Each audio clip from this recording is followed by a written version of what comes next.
जी नमस्कार साथियों, good morning प्यारे दोस्तों। जय हिंद, वंदे मातरम, राधे राधे। आज की जो हमारी क्लास है उसमें टॉपिक चल रहा है अविकारी शब्द, अव्यय और निपात। और अविकारी शब्दों के बारे में हमने जो क्रिया विशेषण अव्यय है वो हमने कंप्लीट कर लिया था। तो यहाँ पर हमें दोबारा से फिर उन सब चीज़ों को सीखना है। तो मेन टॉपिक हमारा है अविकारी शब्द, इसी का ही दूसरा नाम है अव्यय। तो इसके अंतर्गत हम चर्चा कर रहे थे अविकारी शब्द अव्यय के भेदों के बारे में। इनमें से पहला जो भेद था हमारा वो क्रिया विशेषण अव्यय, जिसके बारे में चर्चा कर रहे थे, जो क्रिया की विशेषता को बताएं। क्रिया विशेषण अव्यय,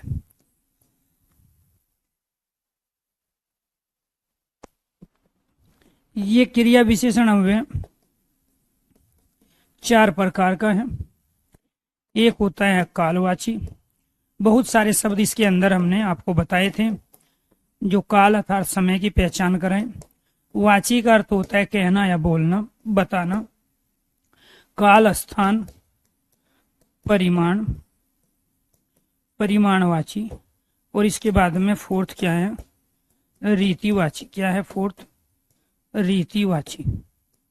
तो ये आपको ध्यान रखना है, ठीक है। काल, स्थान, परिमाण और रीतिवाची। रीतिवाची क्रिया विशेषण अव्यय, ठीक। तो कालवाची, स्थानवाची, परिमाणवाची और रीतिवाची, ठीक है जी। तो यहां पर आपको ये ध्यान रखना है कि जो भी आपने कल पढ़ा उसको सही तरीके से इम्प्लीमेंट करने की बारी आ गई है। एक तो होता है प्यारे दोस्तों हमारा विशेषण शब्द, एक होता है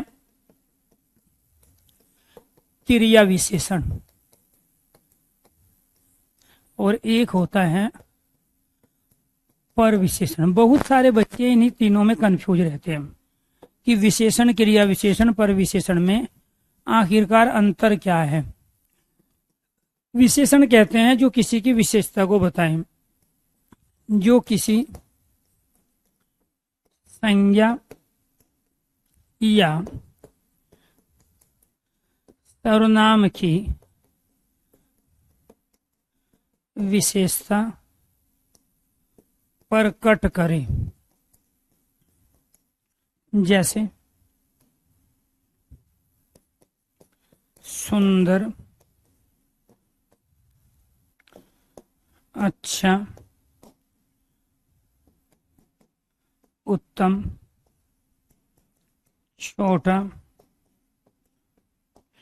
बड़ा, भला, बुरा आदि। ये सब क्या है, विशेषण है। क्रिया विशेषण किसे कहते हैं, जो क्रिया की विशेषता को बताते हैं। जो क्रिया की विशेषता, जो क्रिया की विशेषता बताए वो क्या कहलाते हैं, क्रिया विशेषण। जैसे धीरे चलो, अंदर बैठो, पीछे मुड़, ऊपर जाओ। ये यहाँ जाओ, मुड़, बैठो, चलो सब क्रियाएं हैं, और इनको क्रिया की विशेषता को बताने वाले हमने ये धीरे, अंदर, पीछे, ऊपर शब्दों का यहाँ प्रयोग किया है। इसके बाद पर विशेषण, जो विशेषण की विशेषता प्रकट करते हो वो क्या कहलाते हैं, पर विशेषण। यहाँ पे हम परिमाणवाची अव्यय का प्रयोग करते हैं इसके अंदर ज्यादा। जैसे बहुत, अत्यंत, अत्यधिक, कम, थोड़ा, ज्यादा। ठीक है, ये सारे के सारे हमारे क्या होते हैं?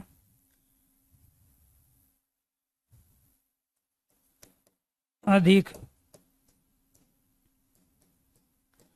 सर्वाधिक। ये जो परिमाणवाची अव्यय हैं, जब इनके साथ हम किसी विशेषण का प्रयोग करेंगे तो यही परिमाणवाची अव्यय सारे के सारे हमारे क्या बन जाएंगे? सारे के सारे परविशेषण। क्योंकि इन परिमाणवाची अव्यय का प्रयोग हम किसके लिए कर रहे हैं?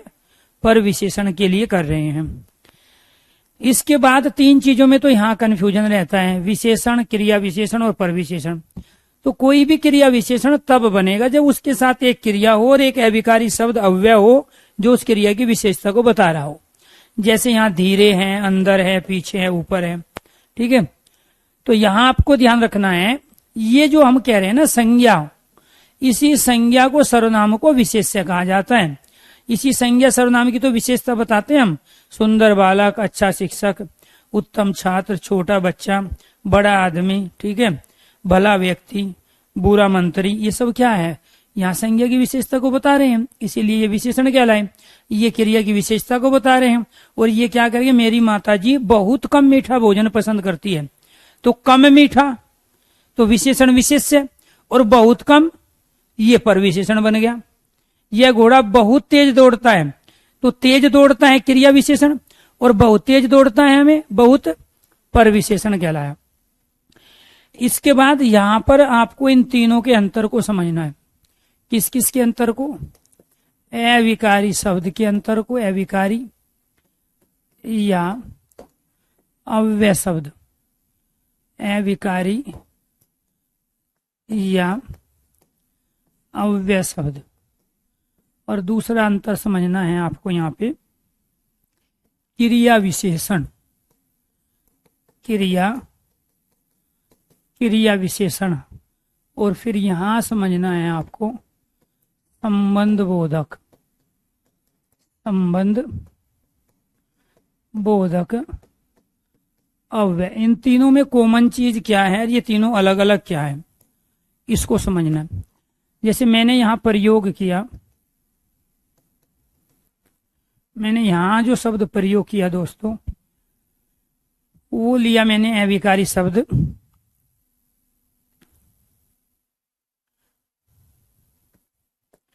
बाहर, और यहां मैंने लिया बाहर जाओ,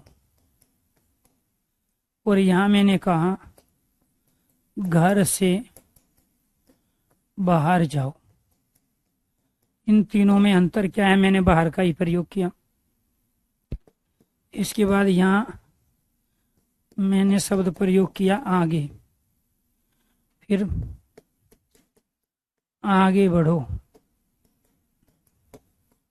और यहां मैंने प्रयोग किया सेनाएं युद्ध क्षेत्र से आगे बढ़ी।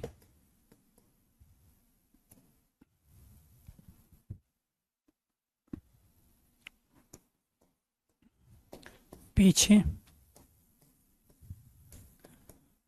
पीछे मुड़, यहाँ पे दीवार के पीछे सांप था।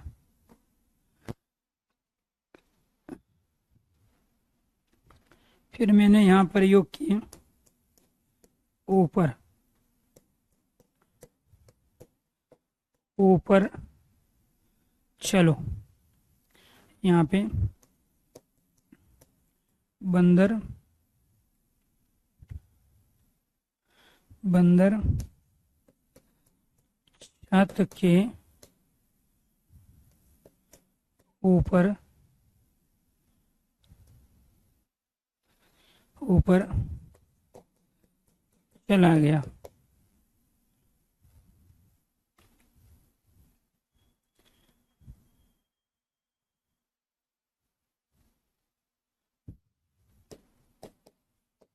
दाएं, दाएं बैठो।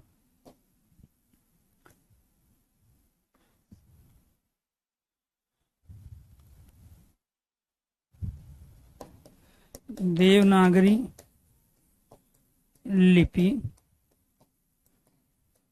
दाएं से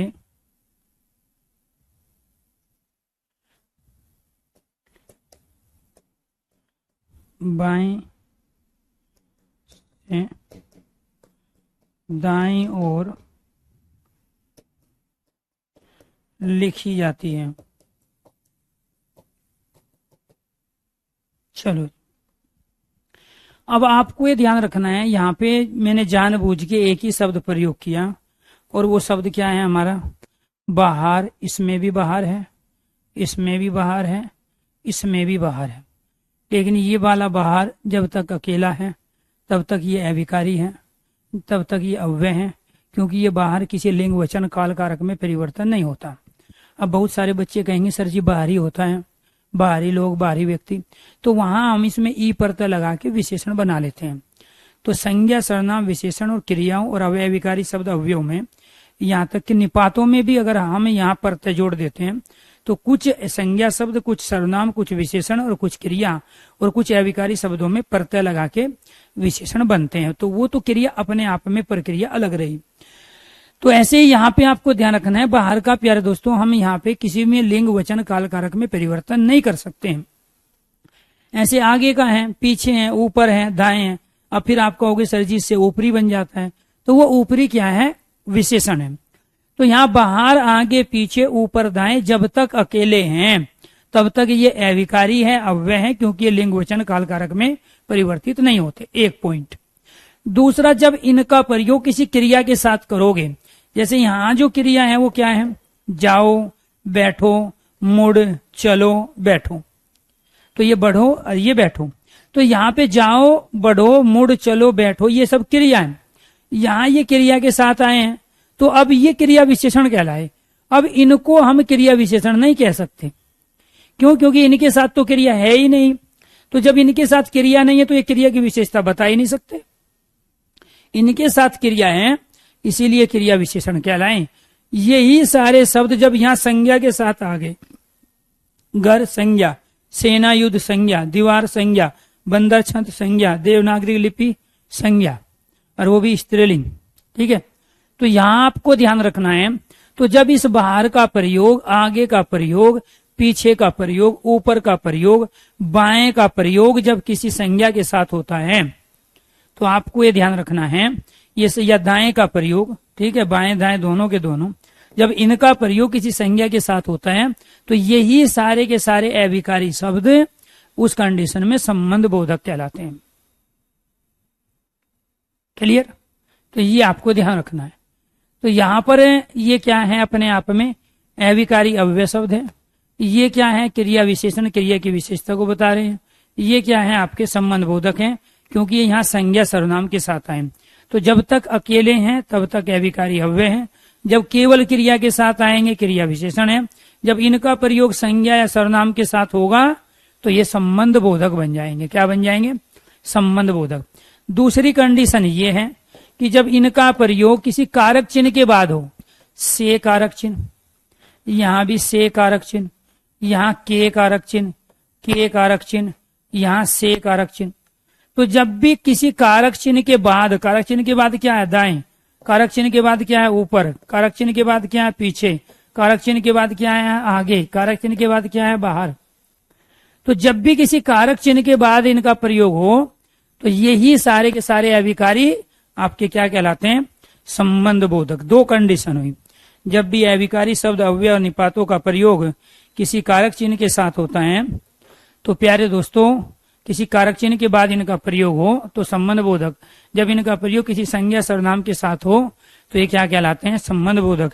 अगर इनको आप समझ गए हैं तो एक बार सारे स्टूडेंट ओके कीजिए, यस कीजिए, क्योंकि मुझे यहाँ ये दूसरा क्लियर करने के लिए सारी बातें बतानी पड़ी। दूसरा जो भेद है आपका अविकारी शब्दों का, वो है संबंध बोधक। क्या है? संबंध बोधक अव्यय। तो संबंध बोधक अव्यय की जो कंडीशन है वो क्या है? संबंध बोधक अव्यय की कंडीशन है संबंध बोधक अव्यय। संबंध बोधक अव्यय की कंडीशन जहां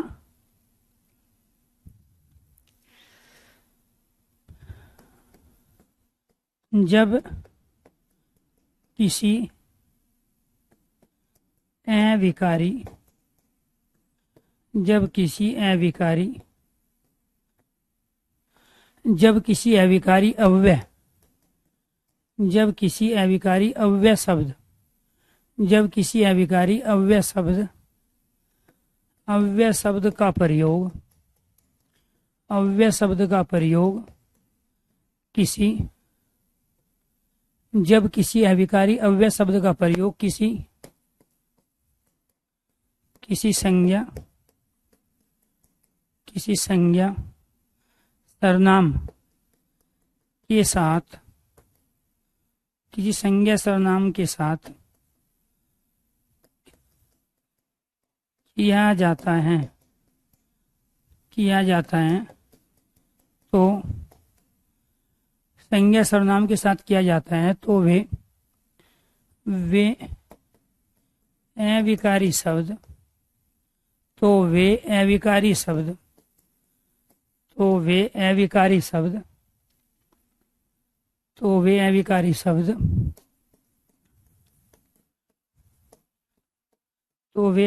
शब्द संबंध बोधक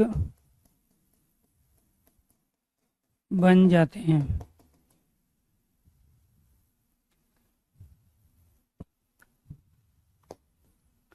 दूसरा, जहां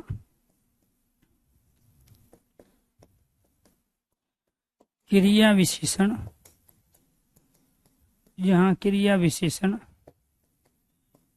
अव्यय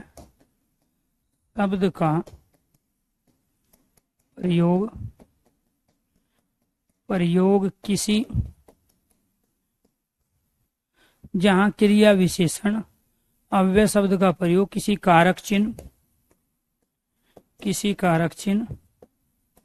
अर्थात परसर्ग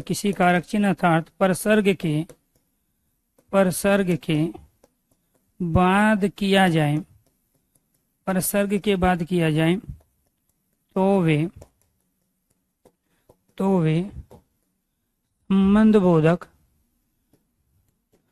वे संबंध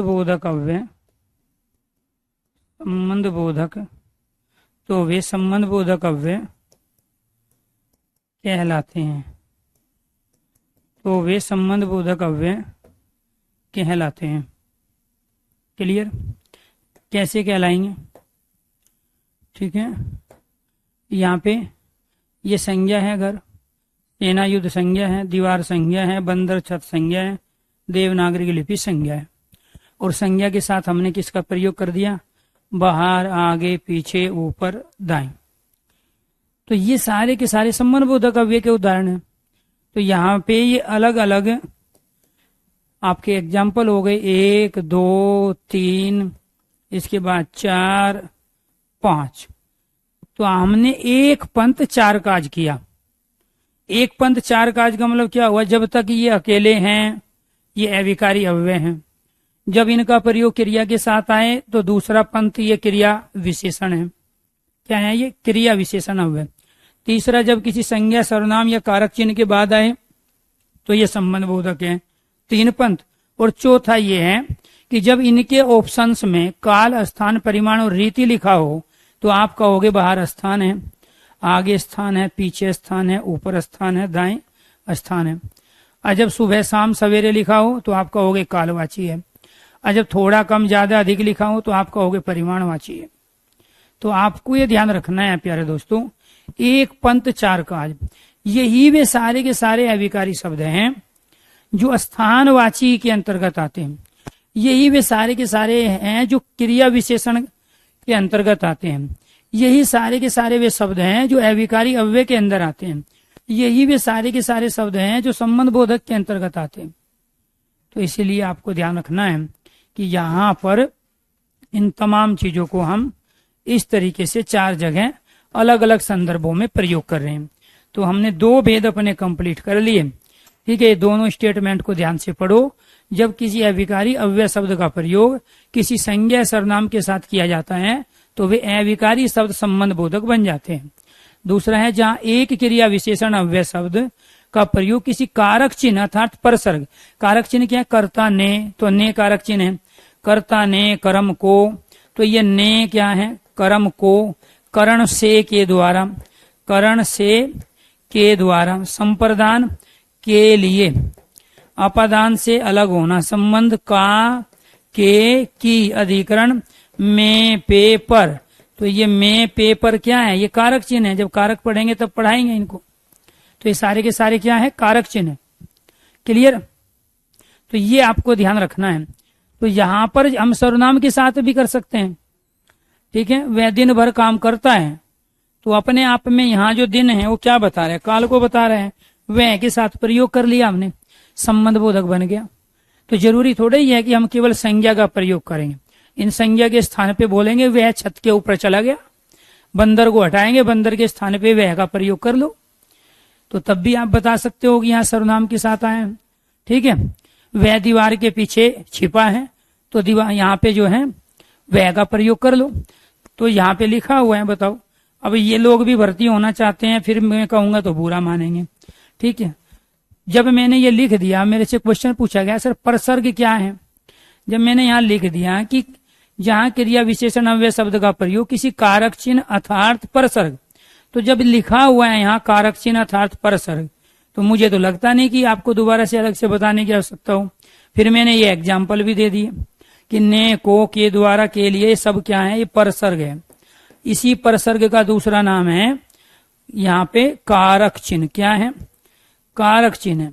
तो नौकरी तो आपकी सबकी लगेगी, लेकिन कुछ की लगेगी 2023 में, कुछ की 24 में, कुछ की 26 में, 25 में इसके लिए नहीं लगेगी, क्योंकि 24 में इलेक्शन होने के बाद भर्ती नहीं आएगी 25 में। ठीक है, तो 23, 24 और 26 की तैयारी कर रहे हो आप। ठीक है, तो कारक चिन्ह का दूसरा नाम क्या हो गया, परसर्ग हो गया। तो कौन कौन से भेद आपने पढ़ लिए जी अब तक? आपने अव्यय के जो भेद थे, अव्यय का मतलब अविकारी भी है। ठीक है, तो अव्यय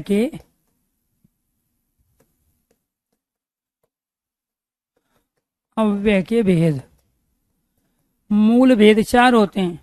और एक किशोरीदास वाजपेयी के अनुसार 5वां भेद निपात भी होता है। इसमें से 2 भेद आपने कंप्लीट कर लिए।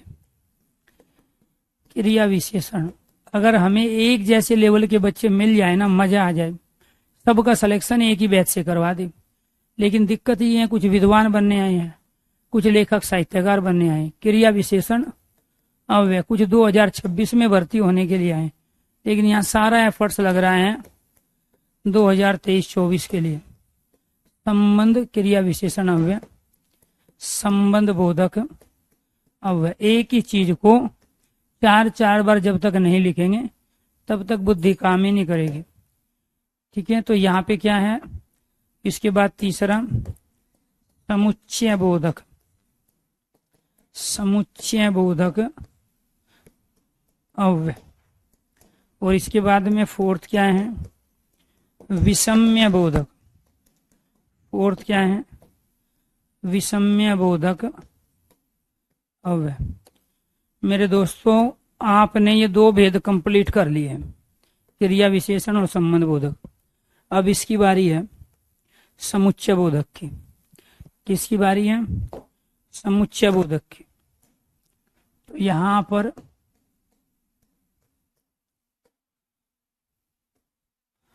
समुच्चय,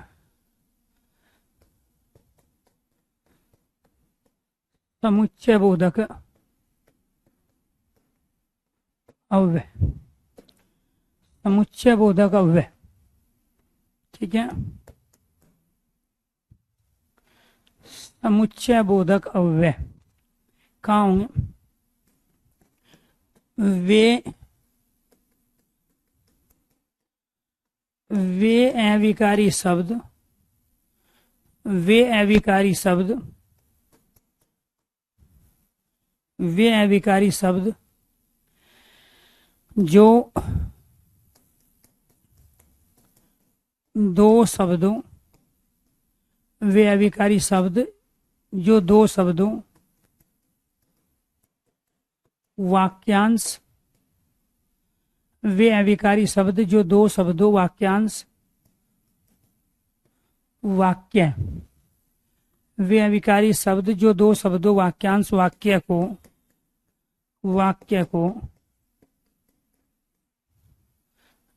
जोड़ने के लिए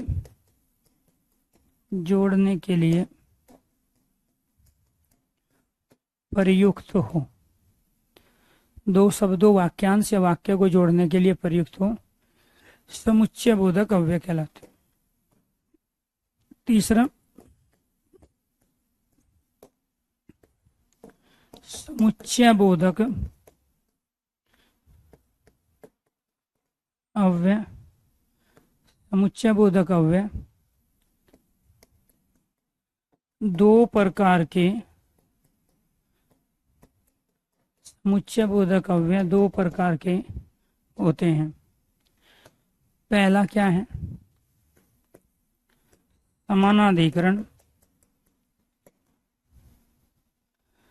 समानाधिकरण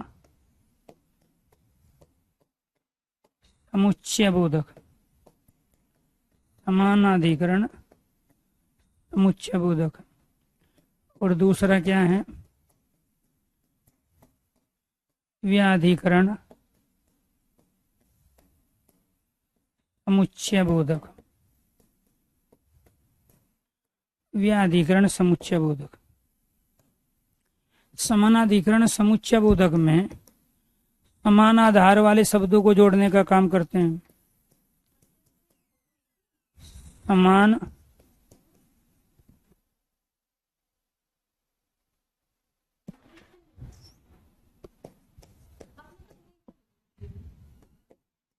समान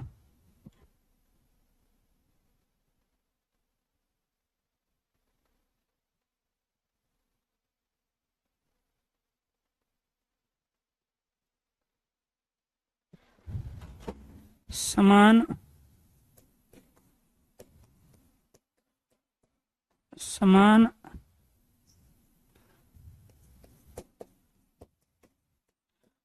आधार वाले शब्दों को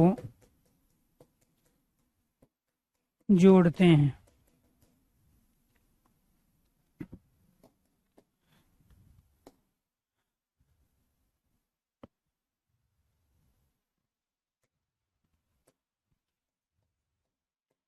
अलग अलग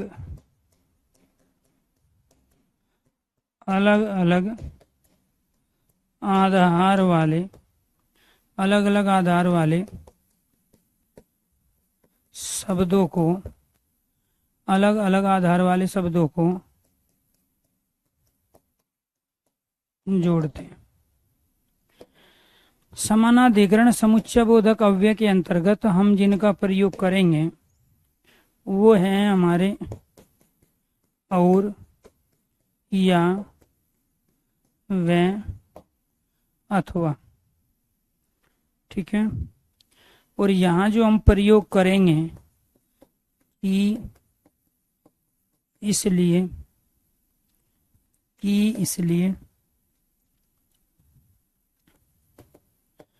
क्योंकि, जो, जिसने, जो, जिसने, ज्यों, त्यों, ज्यों त्यों। मैं उधर ही लिख देता हूँ, अदरवाइज गड़बड़ हो जाएगी। यहीं पे लेंगे।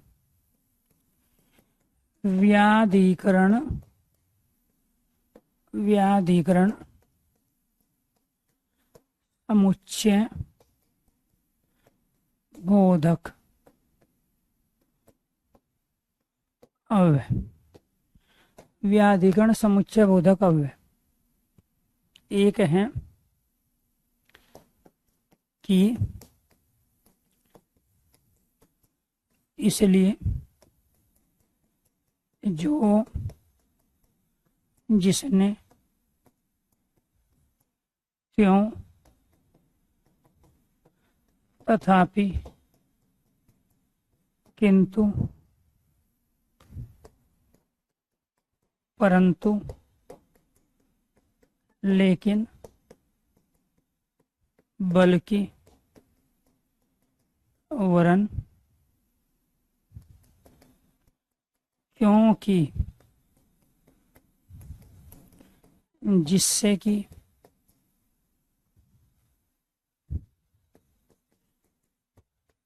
उससे कि क्योंकि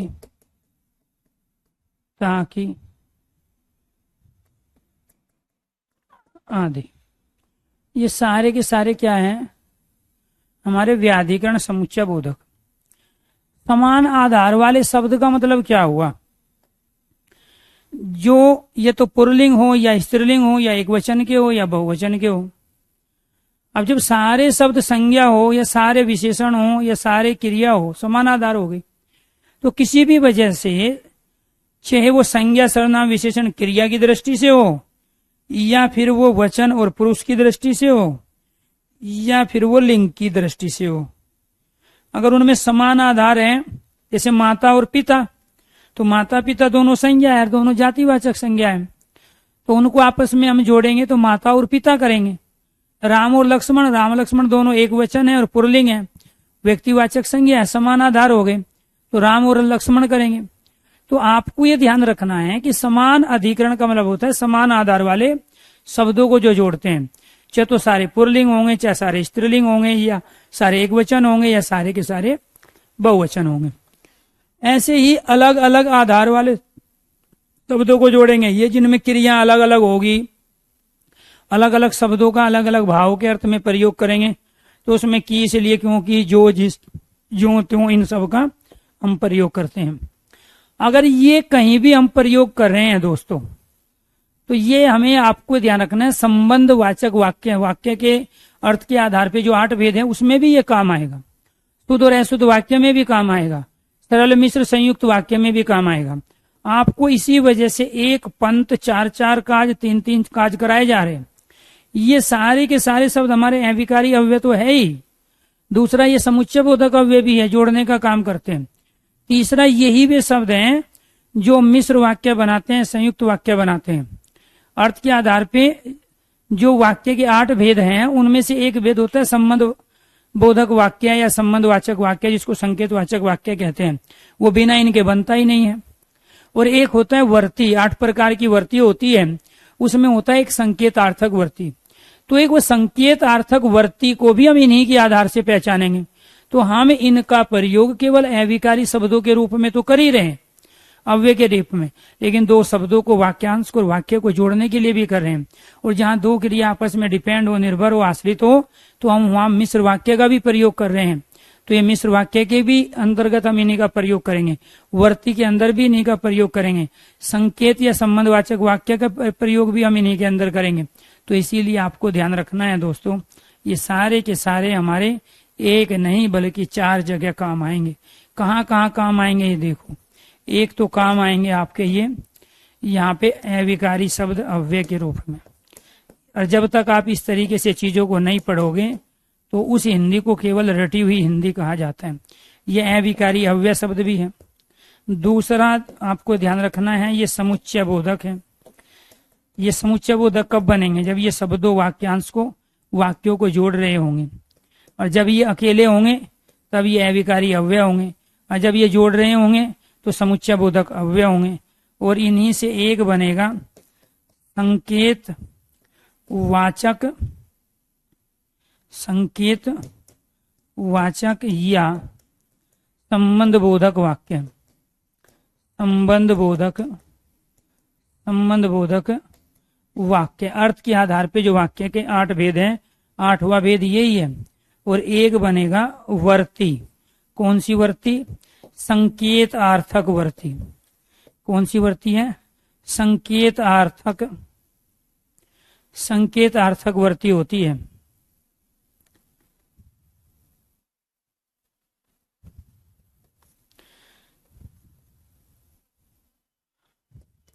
वर्ती का नाम क्या है? संकेतार्थक वर्ती। और इसके बाद में पांचवा क्या है, पांचवा जो प्रयोग करेंगे वो कहाँ करेंगे हम, मिश्र व संयुक्त वाक्य में, मिश्र और संयुक्त वाक्य। एक पंथ 4-4 5-5 का आज बता रहे हैं। क्लियर। ये सारे के सारे शब्द अविकारी अव्ययी है। जब ये दो शब्दों को, वाक्यांश को, वाक्य को जोड़ेंगे तो ये समुच्चय बोधक अव्ययी है। ये संकेत अर्थात संबंधवाचक वाक्य के उदाहरण भी बनाएंगे। ये संकेतार्थक वर्ती के भी सेंटेंस बनाएंगे। वर्ती पक्ष के क्वेश्चन बहुत पूछे जाते हैं, खासकर ऑनलाइन एग्जामों में। ये मिश्र और संयुक्त वाक्य को परिवर्तित करने में, बनाने में भी हम इन्हीं का प्रयोग करेंगे, और या, वे, अथवा, और इसके बाद इन सब का। तो दिक्कत यही है दोस्तों कि जब आप एक चीज एक बार पढ़ लेते हो, कोई सेंटेंस हमने कहा वह स्कूल जाता है, और हमने कहा सरल वाक्य है। अब वह स्कूल जाता है को अगर मैं किसी और सेंस में पूछने लगूं तो आपका दिमाग काम ही नहीं करेगा, क्योंकि वह स्कूल जाता है तो सर ने सरल वाक्य में लिखवाया था। ऐसी आप रूढ़िबद्ध सोच के आधार पे अपने कॉन्सेप्ट की क्लियरिटी चाहते हो, और ये ऐसा होता नहीं है। अब देखो, हम यहाँ बहुत सारे सेंटेंस लेंगे और उन सेंटेंसों में हम इन सब का प्रयोग करेंगे। ठीक है। जैसे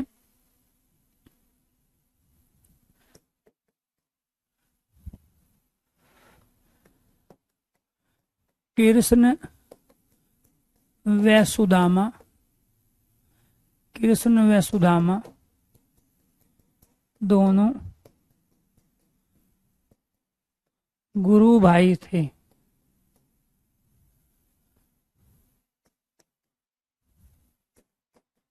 राम और लक्ष्मण दोनों सगे भाई थे।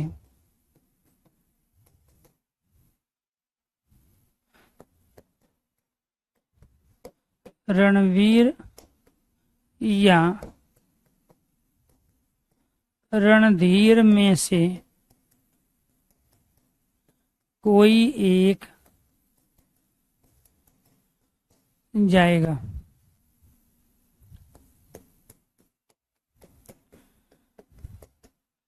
आतंकवाद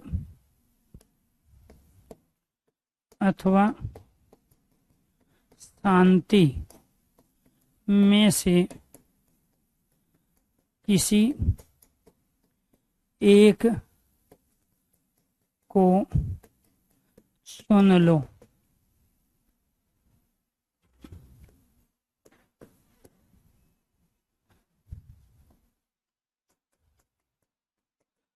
गांधी जी ने कहा, गांधी जी ने कहा कि सदा सत्य बोलो। गांधी जी ने कहा कि सदा सत्य बोलो। गांधी जी ने कहा कि सदा सत्य बोलो। सूरज निकला इसलिए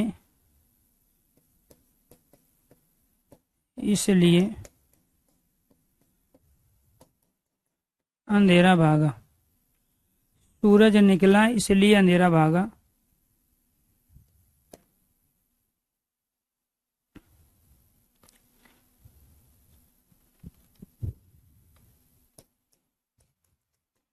ज्यों ही मैं घर पहुंचा त्यों ही बरसात होने लगी।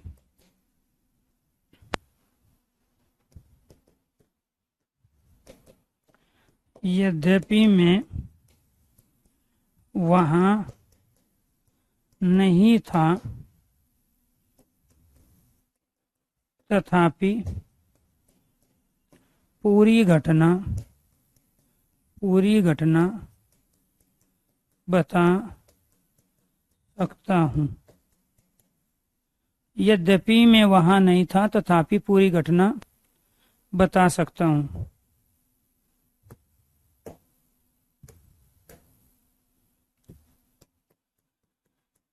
ऐसा कौन भारतीय है जिसने चौधरी चरण सिंह का नाम न सुना हो।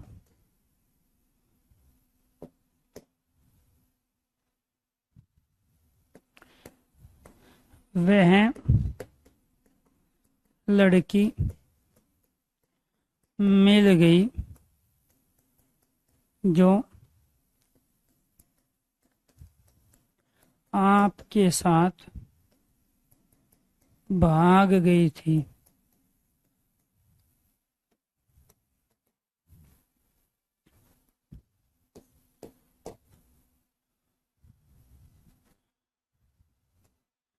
मैं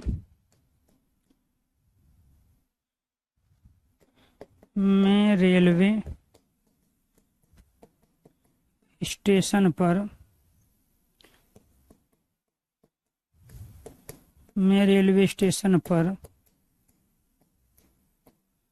पहुंचा,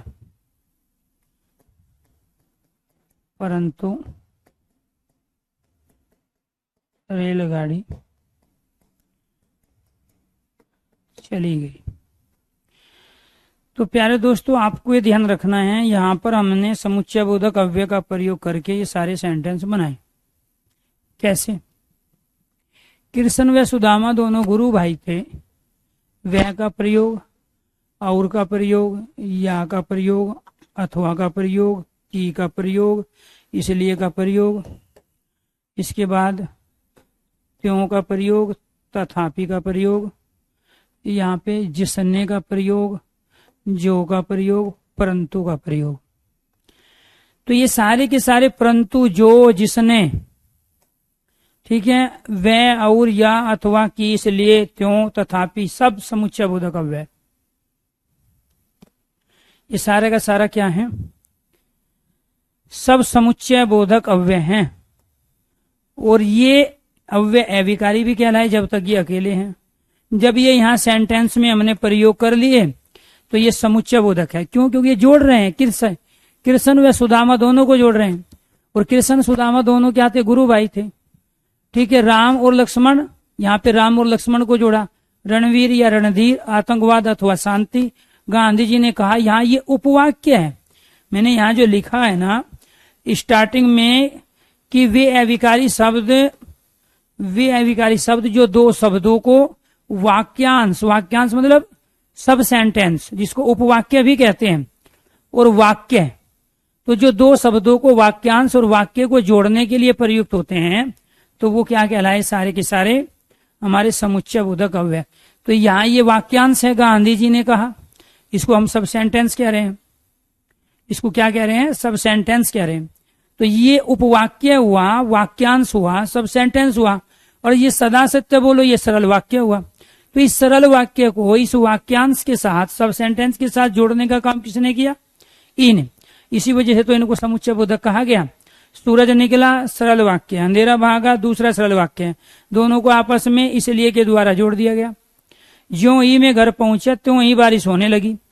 तो यहाँ यह बरसात होने लगी, तो ये बरसात होने लगी को घर पहुंचने के साथ जोड़ा, किसके द्वारा? त्यों के द्वारा। यद्यपि मैं वहां नहीं था तथापि पूरी घटना बता सकता हूँ। पूरी घटना बता सकता हूँ एक अलग सेंटेंस है, यद्यपि मैं वहां नहीं था एक अलग सेंटेंस। दो अलग अलग वाक्यों को जोड़ने का काम तथापि ने किया। ऐसा कौन भारतीय है जिसने चौधरी चरण सिंह का नाम न सुना हो? तो चौधरी चरण सिंह का नाम न सुना हो एक अलग वाक्य, सरल वाक्य, और ऐसा कौन भारतीय, ये आश्रित उपवाक्य, जिसने के द्वारा जोड़ा। वह लड़की मिल गई जो आपके साथ भाग गई थी। आपके साथ भाग गई थी एक अलग वाक्य है, वह लड़की मिल गई एक अलग वाक्य, जो के द्वारा आपस में जोड़ा गया। मैं रेलवे स्टेशन पर पहुंचा परंतु रेलगाड़ी चली गई। तो रेलगाड़ी चली गई एक अलग वाक्य है, रेलवे स्टेशन पर पहुंचा एक अलग वाक्य है, परंतु के द्वारा जोड़ा गया। अब कुछ बच्चे क्या करेंगे जिनको दार्शनिक बनना है, लेखक साहित्यकार बनना है, सर जी इसमें तो ये होना चाहिए था कि रेलगाड़ी नहीं मिली, ठीक है, मैं रेलवे स्टेशन पर पहुंचा परंतु रेलगाड़ी मिल गई, ठीक है सर जी ये तो मिश्र वाक्य, सर जी ये तो संयुक्त वाक्य। अरे वो संयुक्त मिश्र तो आप तब पहचानोगे ना जब पहले आपको समुच्चय बोधक की कंडीशन का पता हो। तो मैंने क्या कहा कि ये सारे के सारे अविकारी अव्यय, लेकिन कब, जब तक ये अकेले हैं ऐसे जैसे मैंने यहाँ लिखे हैं, ये समुच्चय बोधक है। अब ये चूंकि जोड़ रहे हैं सारे के सारे समुच्चय बोधक अव्यय है। इसके बाद तीसरे कंडीशन क्या है, संकेत वाचक संबंध बोधक वाक्य। ये सारे के सारे संकेत वाचक संबंध बोधक वाक्य के उदाहरण हैं, ठीक है, ये सारे के सारे संकेतार्थक वर्ती के उदाहरण हैं।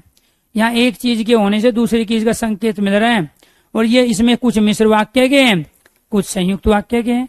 जैसे फॉर एग्जाम्पल अगर मैं यहाँ पे ये लूं, सूरज निकला इसलिए अंधेरा भागा, तो अंधेरा भागना निकलने पे डिपेंड हुआ, मिश्र वाक्य। गांधी जी ने कहा सदा सत्य बोलो, मिश्र वाक्य। ज्यों ही मैं घर पहुंचा त्यों ही बरसात होने लगी, मिश्र वाक्य। यद्यपि मैं वहां नहीं था तथापि पूरी घटना बता सकता हूँ, संयुक्त वाक्य। ये संयुक्त वाक्य का उदाहरण है। वो वहां था नहीं फिर भी बता सकता है, दो अलग अलग वाक्यों को जोड़ा, डिपेंड हुई नहीं क्रिया, बाद वाली क्रिया पहली पे डिपेंड नहीं हुई, इसलिए संयुक्त वाक्य, ठीक है। ऐसा कौन भारतीय जिसने चौधरी चरण सिंह का नाम ना सुना हो, मिश्र वाक्य। वह लड़की मिल गई जो आपके साथ भाग गई थी, तो भाग गई थी मिल गई, मिश्र वाक्य। मैं रेलवे स्टेशन पर पहुंचा परंतु रेलगाड़ी चली गई, संयुक्त वाक्य। तो यही सारे के सारे प्यारे दोस्तों एक पंथ पांच काज, ये अविकारी अव्यय भी है, ये समुच्चय बोधक अव्यय के भी उदाहरण है, संकेत वाचक अथवा संबंध बोधक वाक्य के उदाहरण है, संकेतार्थक वर्ती के उदाहरण है, मिश्र और संयुक्त वाक्य है। और शुद्ध अशुद्ध वाक्य में भी यही पूछा जाएगा, शुद्ध और अशुद्ध वाक्य में भी यही पूछे जाएंगे। तो इसीलिए दोस्तों आपको इनको थोड़ा सा तरीके से करना है, रट्टा नहीं मारना है। एक ही सेंटेंस से, ये जो सेंटेंस है ना, मैं इसे यहाँ खड़ा खड़ा 22 प्रश्न बना सकता हूँ।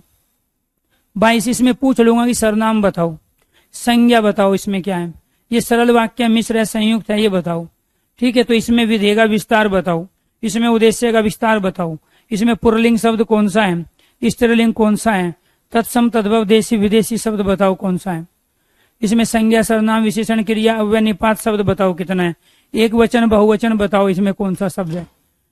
कहने का मतलब वो उसकी मर्जी, वो किस में पूछे, आपको अपने कॉन्सेप्ट क्लियर करना है। पूछने वाले को पूछने तो क्या पूछेगा, जब कॉन्सेप्ट क्लियर है तो आंसर की खुद बनाओगे, और जिसकी कॉन्सेप्ट क्लियर नहीं वो आंसर की का वेट करेगा मेरे कितने सही है, ठीक। तो यहाँ पर फोर्थ जो है आपका वो है विषम्य बोधक। क्या है, विषम्य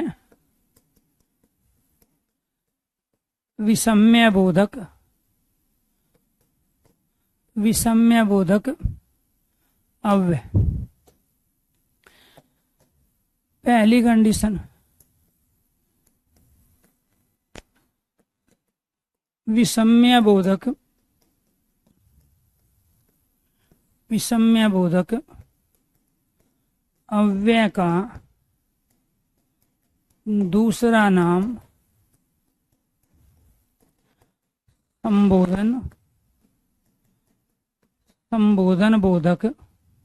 विषम्य बोधक अव्यय का दूसरा नाम संबोधन बोधक अव्यय भी होता है। एक प्रश्न। दूसरा, जिस शब्द के अंत में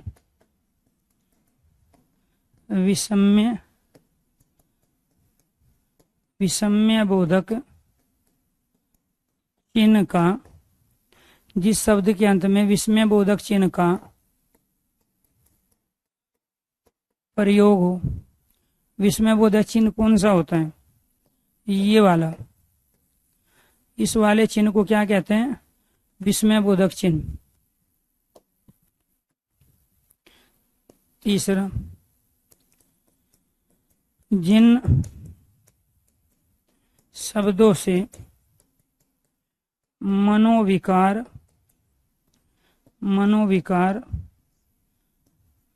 जिन शब्दों से मनोविकार मनोभाव, जिन शब्दों से मनोविकार मनोभाव को प्रकट किया जाए, जिन शब्दों से मनोविकार मनोभाव को प्रकट किया जाए। फोर्थ,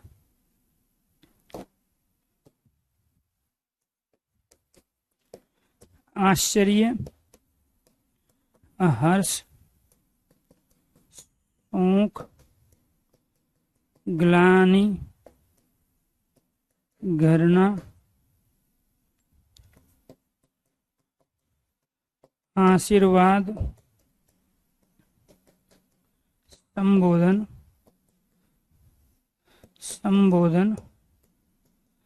स्वीकृति को प्रकट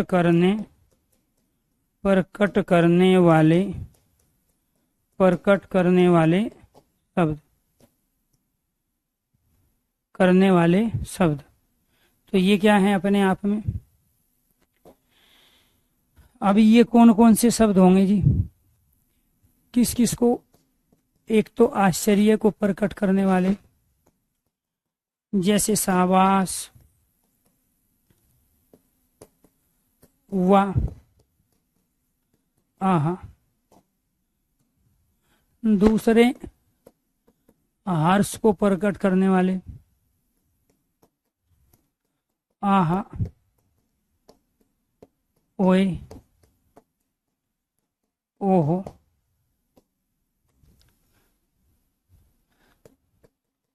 शोक को प्रकट करने वाले, हाय हाय, तराई तराई, बाप रे बाप, बस करो।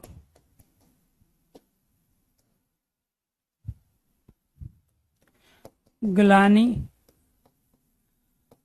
अर्थात गिल्टी, घृणा को प्रकट करने वाले,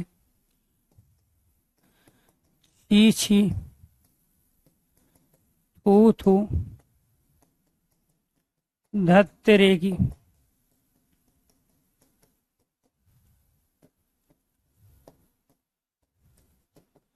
धिक्कार हैं। ये सब क्या है? ग्लानि घृणा को प्रकट कर रही थी। ऐसे ही आशीर्वाद को प्रकट करने वाले,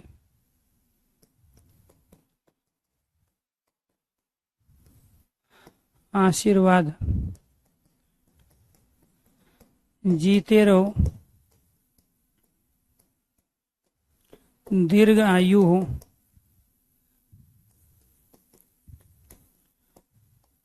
आयुष्मान भव,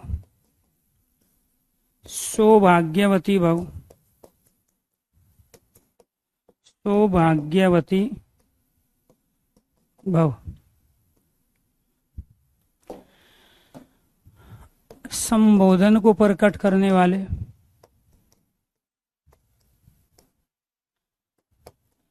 ए, हे,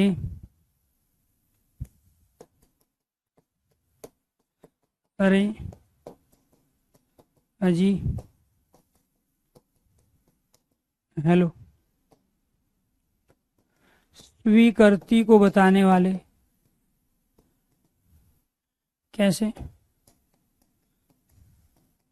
हाँ हाँ, अच्छा अच्छा, ठीक है। ये सारे के सारे अविकारी शब्द है। हेलो का प्रयोग आप मेल के लिए करो या फीमेल का प्रयोग। अब मान के चलो फीमेल के लिए प्रयोग करना है तो आप क्या लिखोगे? हेली, हेलो ही करोगे ना उसको भी। अजी है, अजी का प्रयोग मेल फीमेल दोनों के लिए होगा। तो यहां आपको ये ध्यान रखना है, शाबाश का प्रयोग हमें करना है सेंटेंस में, तो क्या स्त्रीलिंग के लिए आप शाबाशी का प्रयोग कर सकते हो? तो इनके ये सारे के सारे अविकारी शब्द हैं अव्यय। क्यों? क्योंकि ये लिंग वचन काल कारक में परिवर्तित नहीं होते हैं। जैसे शाबाश, आपने तो कमाल कर दिया। अब आपसे पूछेगा ये किस प्रकार का वाक्य है, आप कहोगे ये संबंध बोधक वाक्य है, विषम्य बोधक वाक्य है, सॉरी संबोधन बोधक और विषम्य बोधक। यहां आप एक पंथ तीन काज कर रहे हो। एक पंथ तीन काज में ये सारे के सारे अविकारी हैं, अव्यय हैं, लेकिन जब ये सेंटेंस के साथ प्रयोग होंगे तो ये विषम्य बोधक अव्यय कहलाएंगे। और जिस वाक्यों में इनका प्रयोग किया जाएगा वो अर्थ के आधार पर एक वाक्य का भेद होता है, विषम्य बोधक वाक्य है तो वो विषम्य बोधक वाक्य भी कहलाएगा। ये सबसे आसान होता है इसको पहचानना। क्यों? क्योंकि इसके साथ इस विषम्य चिन्ह का प्रयोग लगा रहता है। दूसरा देखो यहां, अजी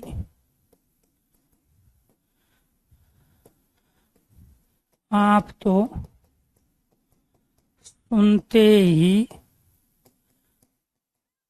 नहीं, आप तो सुनते ही नहीं हो, केवल लिखते रहते हो, लिखते रहते हो। ये भी क्या है अपने आप में, ये अजीब विषम्य बोधक अव्यय। तीसरा, हे छात्रों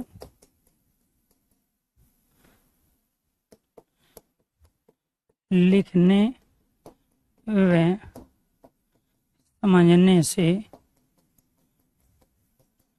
नौकरी मिलती है, नौकरी मिलती है, बातें करने से नहीं, बातें करने से नहीं।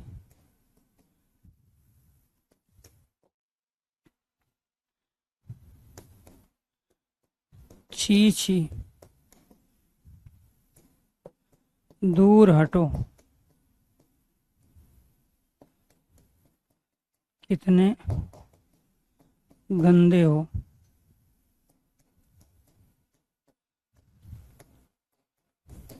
ये क्या है, विषम्य बोधक वाक्य है और ये विषम्य बोधक अव्यय। ठीक है जी। इसके बाद हुआ, कितना सुहाना मौसम है।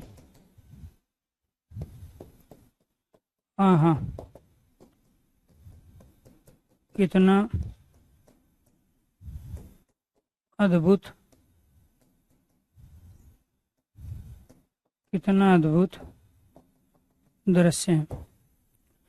तो ये आपको ध्यान रखना है दोस्तों। एक तो ये जो आया है ना यहाँ पे, ये हमें विषम्य बोधक चिन्ह हमें बता देगा कि ये जहां भी लगेगा वे अविकारी शब्द होंगे। तो यहाँ अविकारी शब्द आहा, वाह, छी, छात्र, हे छात्रों, अजी, शाबाश, अविकारी शब्द है। ठीक है। तो यहाँ ये छात्रों का प्रयोग पुल्लिंग स्त्रीलिंग में दोनों के लिए हुआ है। तो यहाँ शाबाश का शाबाशी नहीं बना सकते, वहां का वही नहीं बना सकते, आहा का अही नहीं बना सकता। तो यहाँ ये सारे के सारे अविकारी शब्द, और वो भी कौन से, विषम्य बोधक, इसको संबोधन बोधक अव्यय भी कहते हैं। दूसरा, ये सारे के सारे सेंटेंस विषम्य बोधक वाक्य है, संबोधन बोधक वाक्य है। तो यहाँ पर आपको यही चीज बताई गई है। क्या? चार प्रकार के जो अव्यय थे उसमें विषम्य बोधक अव्यय का दूसरा नाम संबोधन बोधक अव्यय भी है। जिस शब्द के अंत में विषम्य बोधक चिन्ह लगा हो, सब में लगा है यही। ठीक है। जिन शब्दों से मनोविकार, मनोभाव को प्रकट किया जाए, ये सारे मनोविकार है, इमोशंस है हमारे सारे। आश्चर्य है, ठीक है, हर्ष, अत्यधिक खुशी, शोक, दुख, ग्लानि, गिल्टी, चीची, आशीर्वाद, संबोधन, स्वीकृति को प्रकट करने वाले सारे शब्द जिनके बाद में विषम्य बोधक चिन्ह लगा हो वे सारे अविकारी अर्थात अव्यय कहलाएंगे और उनका नाम होगा विषम्य बोधक अव्यय। तो मेरा आज का काम क्या था, ये चार प्रकार के जो अव्यय के भेद हैं ये चारों कंप्लीट कराने। तो आपने प्यारे दोस्तों क्रिया विशेषण अव्यय भी पढ़ लिया, संबंध बोधक भी पढ़ लिया, समुच्चय बोधक भी पढ़ लिया और विषम्य बोधक अव्यय भी पढ़ लिया। अब एक बच गया इनमें से, वो कौन सा है, निपात अव्यय। तो उसके बारे में जानेंगे कल वाली क्लास में। निपात अव्यय। तो जिनको पढ़ना है हिंदी साहित्य, तो वो आज शाम को 9:30 बजे हिंदी की एक मैराथन क्लास है, 500 क्वेश्चन कराएंगे। ठीक है, तो आप एक बार उसमें जरूर लाइव होंगे 9:30 बजे Hindi by Arun sir channel पर। तो 500 क्वेश्चनों की हिंदी साहित्य की मैराथन, वहीं से ही आपके पेपर में पूछे जाने वाले सारे प्रश्न हिंदी साहित्य के आएंगे। तो ये थे आपके अव्यय के 4 भेद जो मूल होते हैं। निपात अव्यय के बारे में चर्चा कर लेंगे नेक्स्ट क्लास में। सभी दोस्तों को नमस्कार,